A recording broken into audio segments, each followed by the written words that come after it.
Hello there everyone! Today in this F-16C Viper tutorial video, I'm gonna be showing you how to properly conduct an aerial refueling.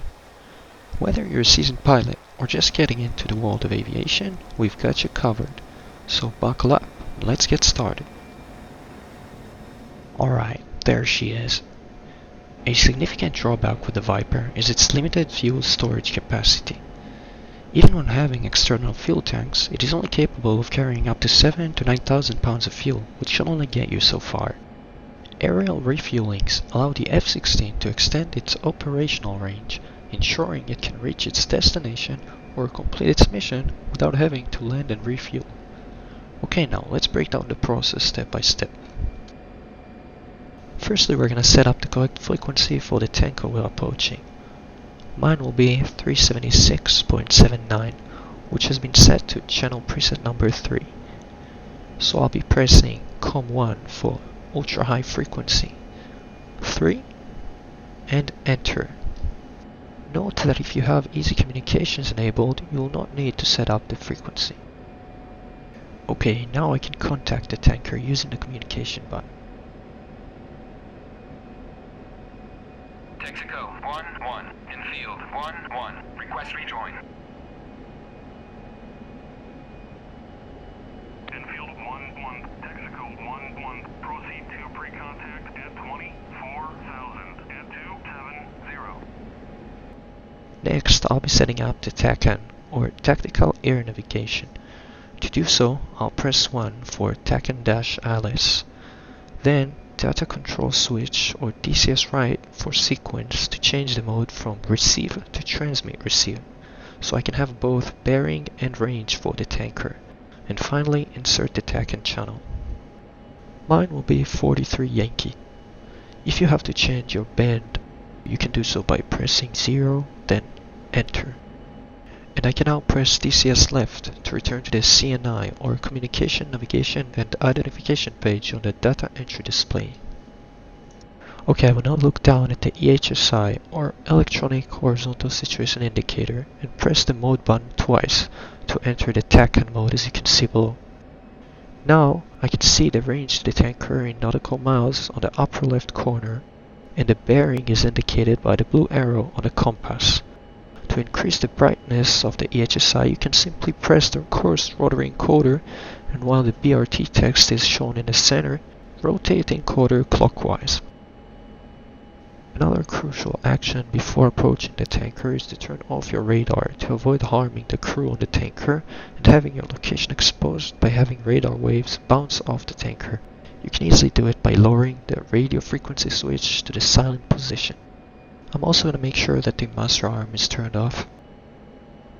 One last thing that I like to do before the approach is to set up my heads-up display to simplify the refueling process. I personally like to have the vertical velocity displayed on the HUD as well as the amount of fuel I currently have. So I will look down at the heads-up display panel and switch on vertical velocity/velocity altitude heading and separately data entry display.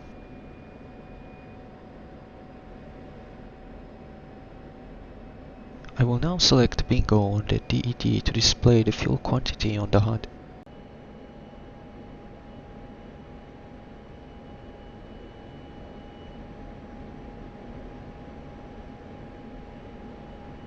Okay, now that we are right next to the tanker, we're gonna fly to its left side before the refuel, and once we're done refueling, we're gonna go to its right side. When the coast is clear and I'm ready to refuel, I will open the refueling hatch and begin moving to the right. Make sure you don't fly right behind the tankers to avoid encountering its wake turbulence. I'm also going to ensure that I have a blue ready light, meaning that the refueling hatch is opened correctly.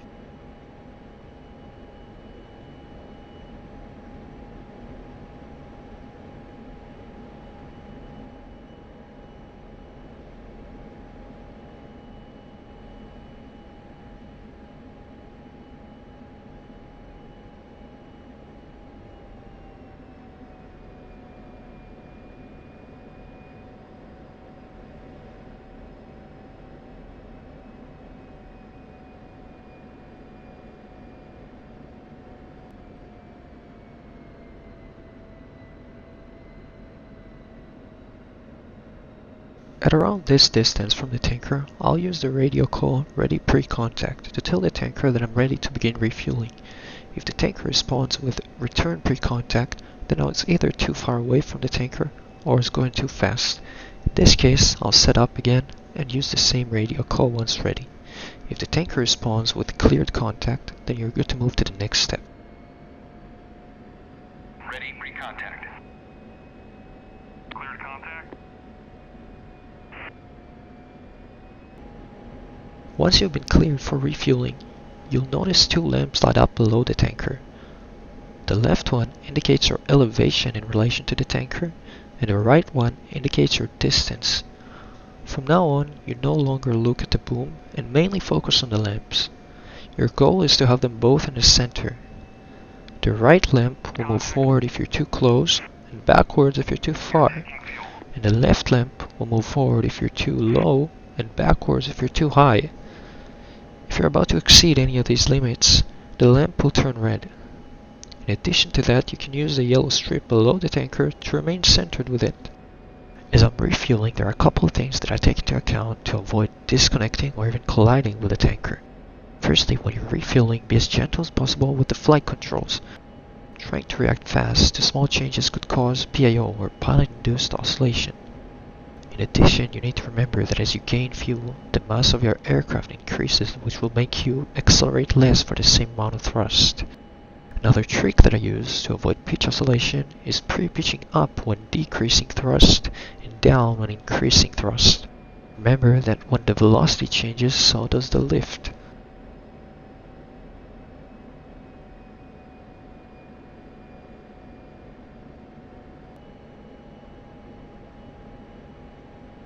You can wait for your fuel tanks to completely fill up, which will end the refuel. Or you can also press the nose wheel steering or missile step button to tell the tanker to stop the transfer.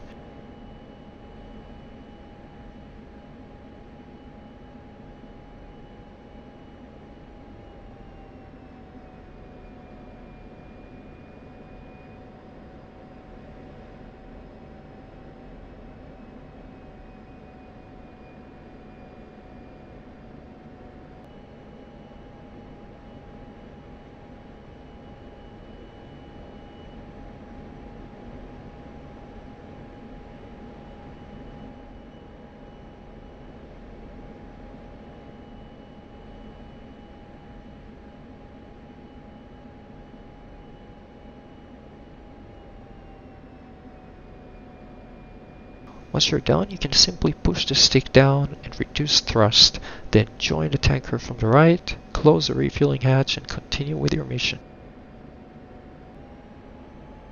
Transfer complete. Disconnect.